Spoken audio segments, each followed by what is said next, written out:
En 1673, aux abords de l'église de l'Ancienne-Lorette, les Hurons-Wendat choisissent d'établir leur village. Pendant plus de 20 ans, les Wendat y vivent en compagnie des premières familles françaises établies aux alentours et des familles iroquoises qu'ils ont accueillies au milieu d'eux, rassemblés par un homme qui s'est voué tout entier à cette mission.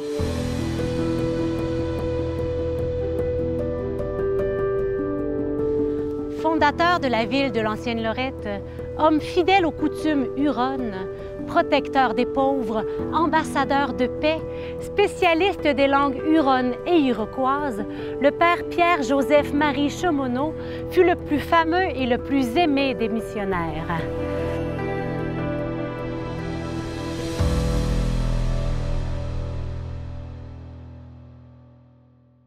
Pierre Chaumonot naît le 9 mars 1611 à Sainte-Colombe-sur-Seine, dans la région de Bourgogne, en France.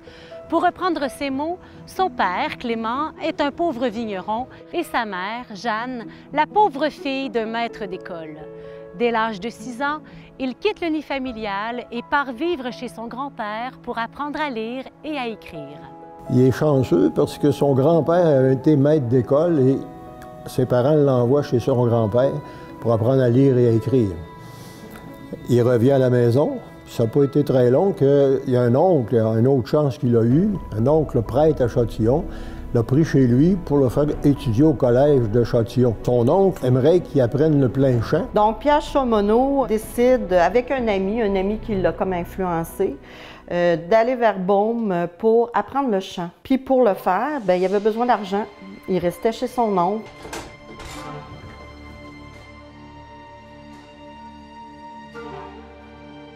Alors, la vie du jeune Pierre Chaumonot va basculer parce qu'il va voler de l'argent à son oncle pour partir avec le musicien de l'Atlas. Il arrive à Beaune, ça n'a pas été long, il n'y avait plus d'argent. Donc, il était devenu mendiant, quêteux, gueux. Il décide de demander à sa mère de lui envoyer de l'argent pour survivre, pour essayer de continuer sa vie, dans le fond. Mais son père intercepte la lettre avant que sa mère la lise. Et son père lui réécrit en lui disant « T'as rien de nous, mais si tu reviens, on va demander pardon à ton oncle. » D'un grand orgueil, il a refusé justement de retourner chez ses parents. Et il y a tout un projet, c'est d'aller jusqu'à Rome pour gagner les pardons. Alors il est devenu un quêteux, il a traversé la France, la moitié d'Italie, puis il est arrivé à Ancône, sur le bord de l'Adriatique, c'est pas loin de Lorette, Loreto en italien. C'est donc malade et galeux que Pierre arrive à Loreto, un important sanctuaire dédié à la Vierge Marie. Là, sa vie sera pour le moins transformée. Alors, Loreto, c'était un endroit où il y avait la Sainte Maison de Nazareth. Pierre Chaumonot arrive à Loreto, les gens le fuient. Il est pieds nus, sa chemise est pourrie, ses habits déchirés sont pleins de vermine, de poux. Le pire, c'est sa tête, qui s'est couverte d'une si horrible gale qu'elle est pleine de pus et de vermine avec une extrême puanteur.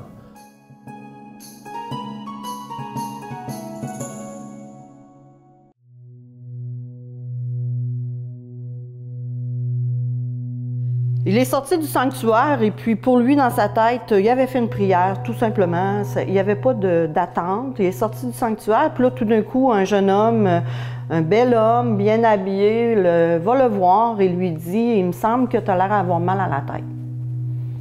Est-ce que je peux t'aider? »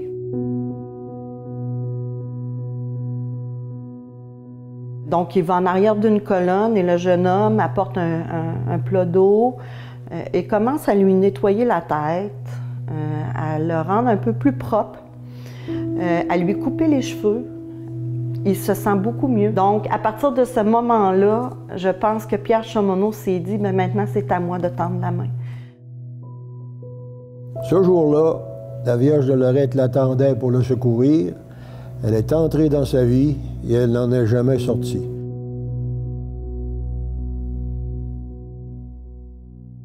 Au contact des Jésuites qu'il admire, Pierre ressent le désir de se faire lui-même religieux et entre au noviciat à 21 ans. Cependant, une chose l'empêche d'aller plus loin. Il a honte de faire connaître la condition miséreuse de sa famille. Pierre va même jusqu'à mentir en se vantant que son père est procureur du roi. Il est déchiré entre garder le silence sur ses origines ou suivre l'appel intérieur à devenir religieux.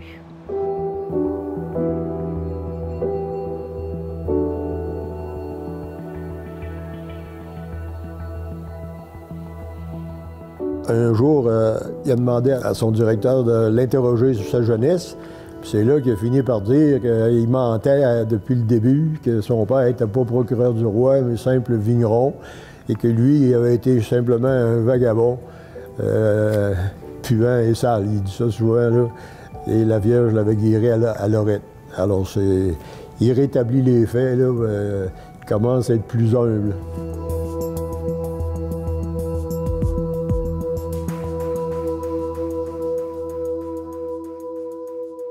En 1637, Pierre est à Rome pour étudier la philosophie. Il y rencontre le père Joseph Poncet, jésuite de France, qui se destine à la mission auprès des Hurons-Wendat en Nouvelle-France. Cette rencontre aura une influence certaine sur Pierre. Alors, le père de Brébeuf est allé depuis 1634. Il avait été 3 ans auparavant avec les Hurons. En 1934, il lance la mission. Puis en 1936, il demande des missionnaires. Mais il a écrit un avertissement d'importance. Il dit, si vous venez ici, c'est pas pour faire des stages ou des essais, c'est pour vivre et mourir avec les Hurons.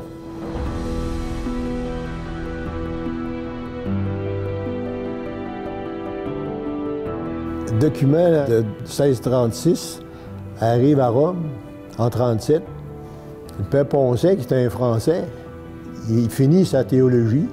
Il part l'année suivante pour le Canada. Il fait lire ça à Chaumonot. Ce fut une révélation pour lui. Tout de suite, les deux se sont regardés et savaient qu'ils devaient partir pour le Canada.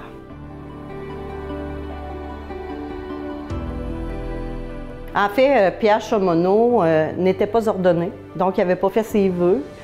Puis pour faire ses vœux, on devait à tout prix faire des cours de théologie. Il devait demander des exceptions pour justement partir comme il voulait avec le père Poncet vers le Canada en 1639. Finalement, le supérieur a dit oui et il a pu partir pour le Canada.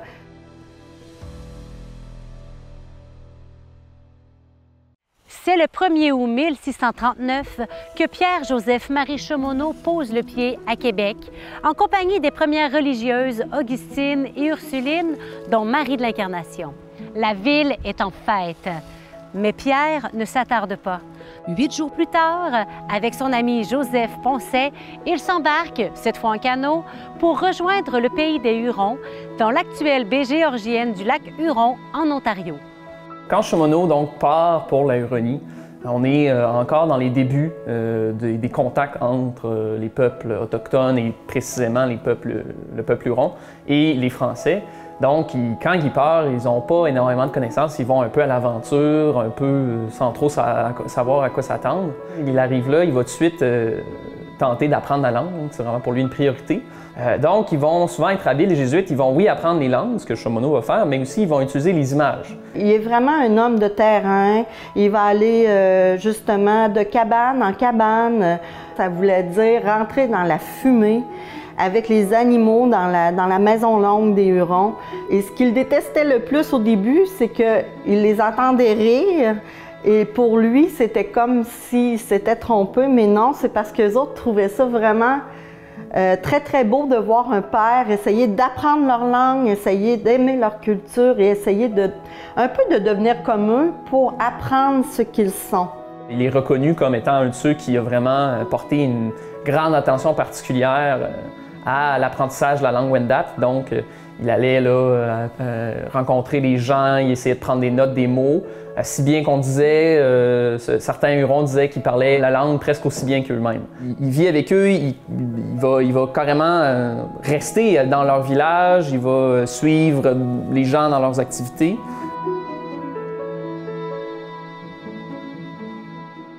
C'est vraiment un spécialiste des langues. Et les choses qu'il a écrites ont permis justement que les jésuites suivants puissent justement aller plus facilement vers les Hurons, les Iroquois. En Huronie, c'est sûr que les jésuites se font Hurons avec les Hurons. C'est le même mode de vie. Ils vivent dans des cabanes d'écorce. mange la sagamité. Comme lit, c'est juste une peau ou une natte tressée.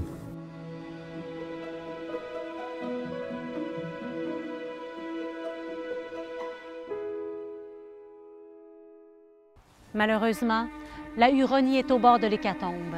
Les Iroquois attaquent sans relâche la nation Wendat. Ayant échappé au massacre, Pierre-Joseph-Marie Chemonot s'enfuit sans provisions ni bagages avec les fugitifs, consolant les uns, encourageant les autres.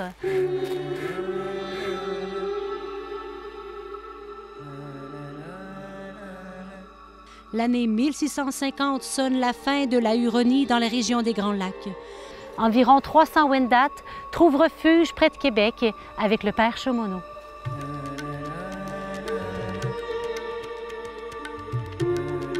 Il reste Sainte-Marie-des-Hurons.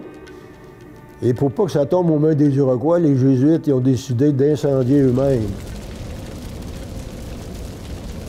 C'est vraiment la faction, disons, pro-française qui va quitter avec les Jésuites, dont Chemonot. Ils vont d'abord hiverner sur l'île aux Chrétiens, dans la baie Géorgienne. Ils sont à peu près 1000 individus au moment de quitter, au début de l'hiver. Rendus au printemps 1650, ils sont seulement 300.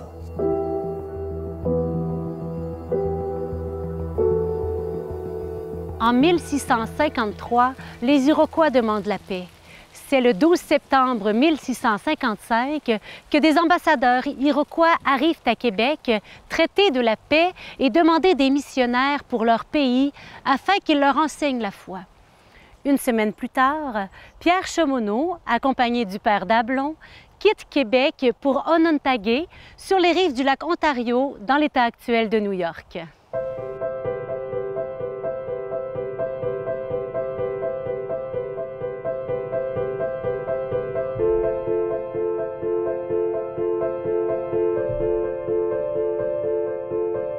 Le père Chemonot est parti 3 fois, en fait, dont une fois où il a été mandaté pour devenir ambassadeur auprès des Iroquois. Et il devait en plus être le premier ambassadeur missionnaire à aller voir les 5 nations iroquoises. Que grâce à son éloquence et à sa façon de présenter les choses, il a gagné le cœur des chefs iroquois. Et un chef a dit, il a la parole de feu.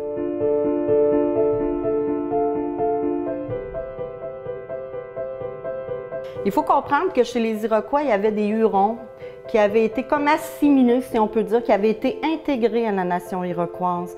Quand Père Chemonot est arrivé chez les Iroquois, bien, il a été accueilli avec une haie d'honneur. Ils l'ont embrassé, collé, ils lui ont donné à manger, ils l'ont vraiment traité aux petits soins chez les Iroquois.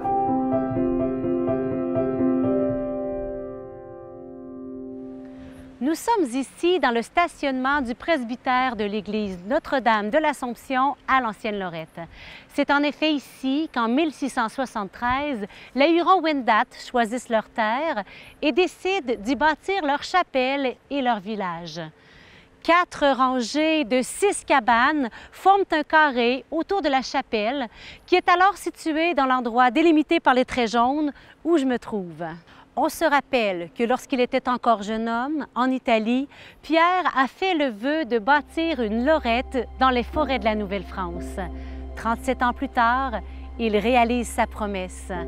Le 16 juillet 1674, la première pierre de la chapelle Notre-Dame de Lorette est posée. Notre-Dame de Lorette, c'est la dernière mission la plus chère au père Chemonot, parce que ça va être une mission d'accomplissement. Il voulait construire une chapelle semblable à Sainte-Maison de Nazareth. Ici, à l'Ancienne-Lorette, ils font une chapelle avec la forme d'une maison. Et c'est sur le même modèle, le même plan, comme Chemonot l'avait entrevu avec le père Poncet à Lorette. Là. Ils vont construire d'abord une chapelle de pierre, il y a un village autour, pratique l'agriculture, donc il y a vraiment une vie communautaire qui se développe assez rapidement. Ils vivaient à travers eux, donc ils sont devenus sa famille. Donc, ils recevaient des sous justement de l'Europe, ils recevaient des dons.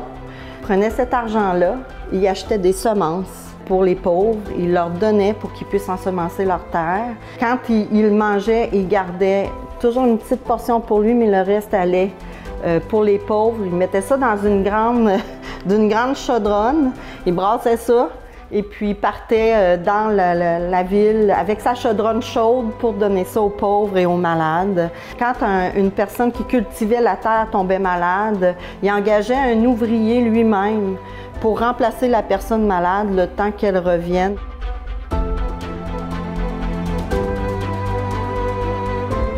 Il est énormément respecté par ces gens-là parce que ça fait pratiquement 40 ans qu'il se dédie. Et donc Chaumonot va prendre soin d'eux, il va être actif donc jusqu'à sa mort.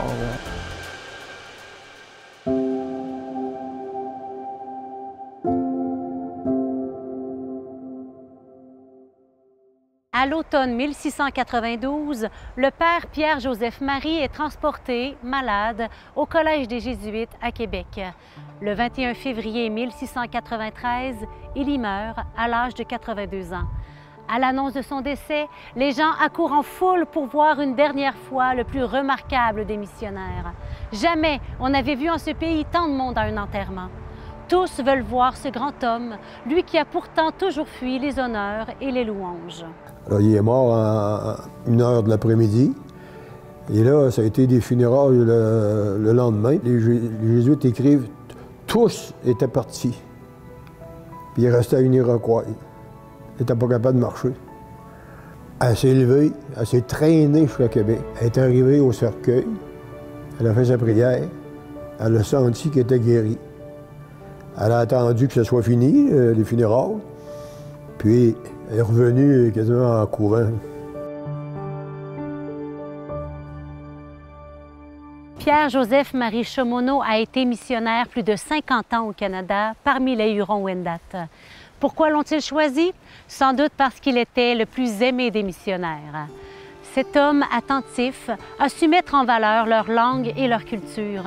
Sa présence auprès des Premières Nations révèle un homme qui les a estimés et aimés profondément.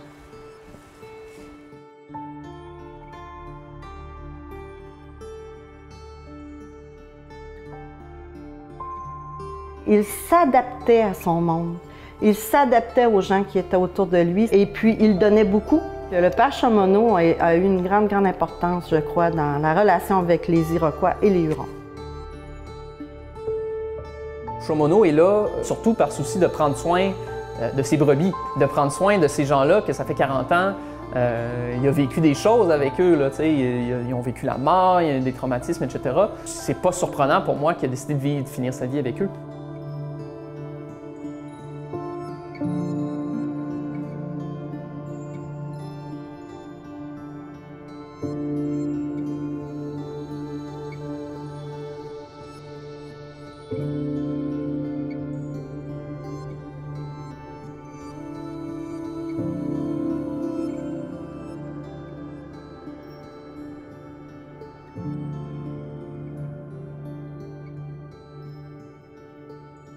Thank you.